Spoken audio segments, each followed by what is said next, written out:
आज हम एक बहुत ही महत्वपूर्ण विषय पर बात करने वाले हैं और वो विषय है भाषा की प्रकृति। तो भाषा की प्रकृति जो है किसे कहते हैं, कैसे उसको हम लोग समझ सकते हैं, इसके बारे में आज जानेंगे। देखिए, भाषा के जो अपने गुण होते हैं, अपने स्वभाव होते हैं और उसे ही उसकी प्रकृति कहा जाता है। जैसे किसी इंसान के उसके गुण और स्वभाव से उस इंसान के चरित्र को देखा जाता है, उसी तरह किसी भी भाषा की प्रकृति को समझने के लिए उसके गुण और अवगुण को यानी उसके स्वभाव को भाषा की प्रकृति हम लोग कहते हैं। भाषा जो है सागर की तरह जो है वो हमेशा बहती रहती है और भाषा में हमेशा, भाषा के शब्दों में हमेशा जो है वो कुछ न कुछ हमेशा परिवर्तन होता रहता है।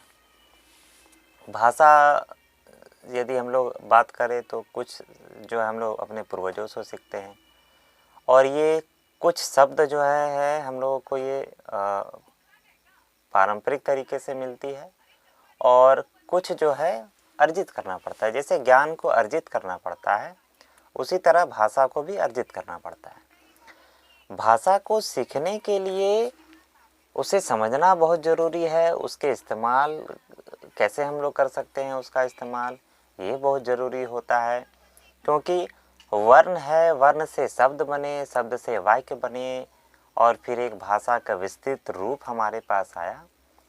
तो भाषा की प्रकृति को समझने के लिए हम लोग ऐसे समझे कि यदि कोई बच्चा एक बंगाली फैमिली में जन्म लेता है तो उसकी जो भाषा होगी वो आसपास के माहौल से उस भाषा को सीखता है और वो बंगाली बोलने लगता है। ऐसे बच्चे, यदि कोई बच्चा किसी हिंदी भाषी क्षेत्र में, किसी हिंदी परिवार में वो जन्म लेता है और उसे फिर जन्म के बाद किसी विदेश भेज दिया जाता है तो वहाँ पे आसपास के माहौल के अनुसार वो अंग्रेज़ी भाषा सीखेगा। इसका मतलब ये है कि जब भाषा को हम लोग समझते हैं, सीखते हैं, ये अर्जित करने वाली चीज़ होती है। उसके गुण है, उसके अपने स्वभाव है, उसके कुछ अवगुण भी है। ये सारे जो भाषा के परिवेश है उसको हम लोग अच्छे से सीख कर कहीं न कहीं हम अपने शब्दों में निखार लाते हैं, अपने बोलचाल की भाषा में निखार लाते हैं। तो ये भाषा की प्रकृति है, उसके अपने स्वभाव है। पहले ही मैंने बताया कि किसी इंसान के गुण को, अवगुण को समझकर उसके चरित्र का पता लगाते हैं, उसी तरह भाषा के गुण और अवगुण को समझकर उसकी प्रकृति का पता लगाते हैं। और आप लोग समझ गए होंगे कि भाषा की प्रकृति किसे कहते हैं, कैसे उसको समझ सकते हैं।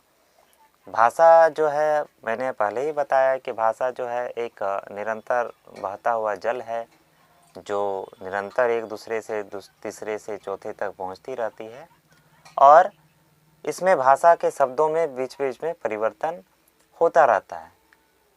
तो आप समझ गए होंगे कि भाषा की प्रकृति किसे कहते हैं, कैसे इसको हम लोग इस्तेमाल करते हैं। शब्दों की गरिमा को समझने के लिए, शब्दों के इम्पोर्टेंस को, महत्वपूर्णता को समझने के लिए हम लोगों को भाषा का ज्ञान बहुत ज़रूरी है और इसे अर्जित किया जाता है। सुनकर, पढ़कर, लिखकर इसे अर्जित किया जाता है और इसका इस्तेमाल हम लोग अच्छे से करते हैं। तो आज आपने भाषा की प्रकृति के बारे में अच्छे से समझ गया होगा। धन्यवाद।